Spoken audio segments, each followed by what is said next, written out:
Washington State University. Go Cougs!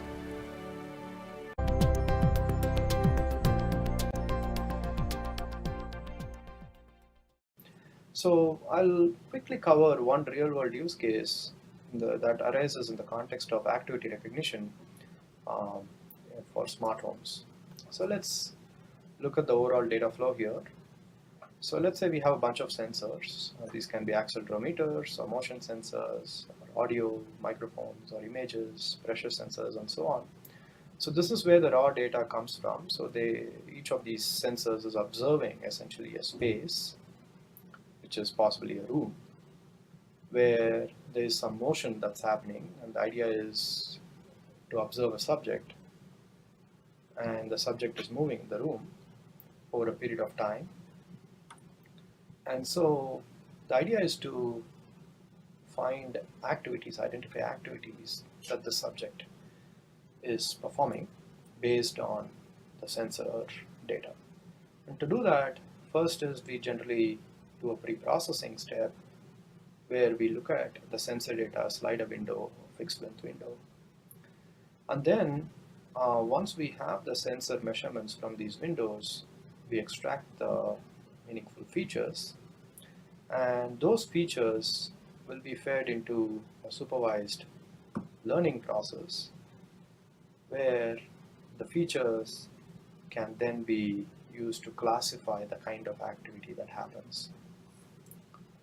So the overall flow is we have this middleware, which is the set of sensors, and from there we generate the features, and then from the features we want to classify the kind of activity that happened, and to do that we will use a random forest. And random forests have been very well studied in machine learning and have been increasingly used.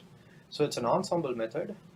It's a way to classify, but using an ensemble method, a collection of trees, instead of using a single individual classifier, and to essentially harness the power of randomness here that comes from across multiple trees. So the main two steps here are to construct the random forest, which means that a forest contains multiple trees, and in this case we typically aim for about 100 trees. And then once we construct them, we train the trees in a supervised way where the leaves are labeled, and what we do is we pick a random sample, which is, let's say we have a feature vector of size f, and so we pick a random sample of size log of f plus 1, and then apply that at every node and see which of those features provides the best split, and best split here is defined by the greatest information gain. And we keep doing that down the decision tree. And the idea here is the random input selection helps us prevent overfitting issues. The nice part about this approach is this can be parallelized. Actually, both these steps can be parallelized. So I'll quickly go over the main idea of parallelization here. And if you look into your course material, you'll find that you'll have the entire source code in a folder for the activity recognition. So the first step is to construct the random forest. So if you look into this particular code, which is in the class random forest and the function called build forest, there's a simple for loop here. So in other words, there are 100 trees that you need to build. So you can simply build, you can put one independent process or one independent thread in this case to work on constructing each of those trees. So if you have 100 processors, you can spawn off 100 threads so that each of those threads is responsible to build a single tree in the entire forest. So for this, we can simply use the pragma OMP parallel for primitive because it's a simple for loop. And it's better to use dynamic scheduling here because the amount of work that needs to happen in constructing one tree could possibly differ from the work that you perform to build another tree. The second step is really the training part, how you train the individual trees, and this step also can be easily parallelized across trees. But more importantly, within a tree, we can actually generate a task dependency graph as follows. So I suggest you look at the code in the CPP file, which is activityfeatures.cpp. And in that class, you'll find this method called calculate current feature vector. And there you'll find all the OpenMP tasks. And that can be effectively summarized in this form of this task graph. And here the numbers correspond to the task labels, which you will find in the code.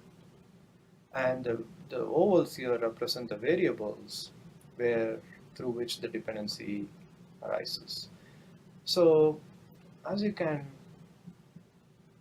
see here, initially we start off with a single task and then we want to spawn off multiple tasks, but there is a dependency from one task to another as indicated by the directions in these arrows, which essentially means that we have to follow the order that's imposed by these edges.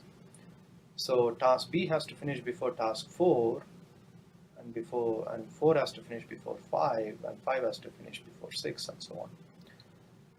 And so there is limited parallelism in the initial step. In fact, if you see here, the early part of your execution, you have limited parallelism. You don't have much of an opportunity to use a large number of processors here because of the dependency. And because, in fact, it's because of the number of tasks here. And then once these tasks, the early tasks have been completed, then you have a wide range of tasks that can be performed concurrently. So this band of tasks, in other words, represents where there is maximum concurrency in this code.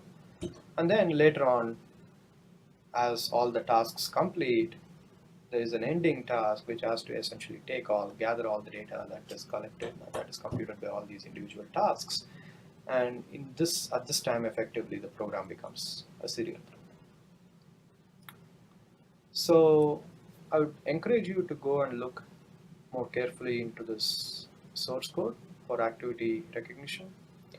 So a few things that you should keep in mind. Task parallelism is not necessarily easy to yield good speedups. So in fact, in many practical cases, you might find that task parallelism gives you negative speedup, where the runtime actually increases when you add more threads. That is merely a function of how much work you need to do, or the system needs to do, in order to manage all the tasks. And once you start having dependencies, then the problem becomes even harder to derive parallelism. So for example, too many tasks, in other words, could mean too many tasks to manage, and hence overhead is high. Too little tasks implies that there is less of an opportunity for you to deploy multiple processors or cores. And too much dependency implies that the performance can get hampered. So these are essentially the things to keep in mind. So when you are designing, you would ideally want to create or design your code in such a way that there is maximum concurrency, which means that the wider your task dependency graph is, the better it is. So with that, I hope this was a useful lecture. So have fun experimenting. Thank you.